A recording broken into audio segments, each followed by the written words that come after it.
Hi guys, welcome to our daily encounter.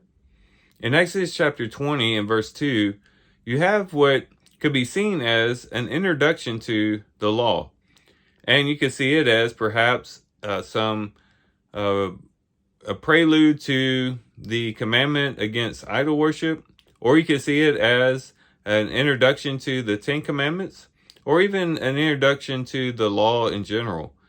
But however one might perceive it, it is a great introduction to any instruction the Lord might give, because there's basically three facts that are found in Exodus chapter 20 and verse 2 that would encourage a person to follow God's commandments, whatever those commandments might be.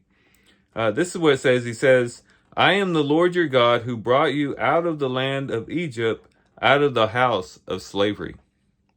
And that begins the law. That begins the speaking of God to the people there at Mount Sinai.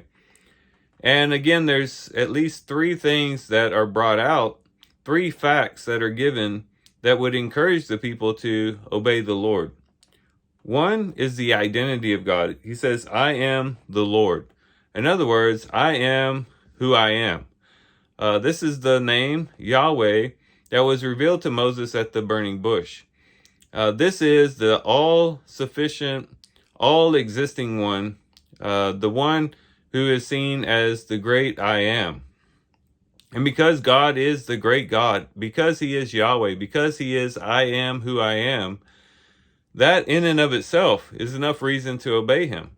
Because he is the sovereign Lord, he is the God above all creation, and therefore he is the one that is to be observed based upon who he is and his authority that he possesses within himself. But then he also says, I am the Lord your God. And this would tie into, again, not only the covenantal name of Yahweh that was given to the people specifically, but also a sense of God is now entering into this covenant with them in order to take possession of them and to become their God. And not in a bad way, in a good way, because as he takes possession of them, he's taking up the responsibility of caring for them, watching over them, instructing them, leading them into the good life. This is a good thing that God has taken ownership of them. And because God has taken ownership of them, again, this reemphasizes the necessity of them to obey the Lord, to obey Yahweh, because he had become not just a God, but their God. And then he says, then he describes what he had done for them. So he had the identity of God, you have his relationship to them, but then also what he had done for them. He says, who brought you out of the land of Egypt, out of the house of slavery. And so even if they didn't obey him because of who he was, even if they didn't obey him based on the relationship that he had with them as their God, certainly they should obey him based on what he had done for them.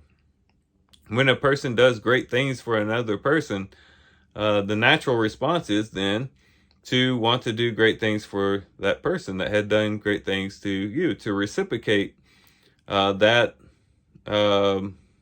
care, that desire for the betterment of the other person. And so God had done great things for them. So in return, they should want to do things for the Lord, particularly in this case to obey the Lord. And so these are three reasons why they should obey the Lord: because of who he is. He is Yahweh. He is I am who I am, the great I am, because he was specifically their God who had taken ownership of them. And then lastly, because of the fact that he had done great things for them. He had brought them out of Egypt and out of the house of slavery and basically purchased their freedom. And for these three main reasons, then the Lord can go into why they should not have other gods before him, why they should not serve other gods, but then also all the rest of the commandments that God gives. And as we reflect on that, we could say the same thing. These are the same reasons that we should obey God as well. Because God is who he is, we should give him our full allegiance and our ultimate devotion. because he has taken possession of us, because we have now become his covenantal people through the death of Jesus Christ, through the blood of Christ. God has taken us as his own peculiar people, as his possession, and therefore, of course, we should obey him.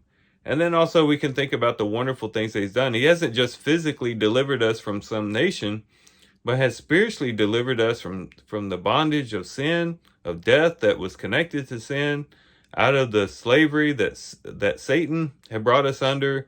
And now we have been transferred from the kingdom of darkness into his own kingdom. And now we have received great blessings through him. And so as a love response to that, we ought to obey him and to devote our lives to him. So as we begin the law that was given to Moses there on Sinai, we should be encouraged to obey the Lord. And the same reasons that they had to obey the Lord is the same reasons that we have as well. We need to recognize who God is, recognize his relationship with us, and also recognize what he's done for us. If we can but do that, we can be greatly strengthened and greatly encouraged then to walk in the ways of the Lord and to keep his commandments.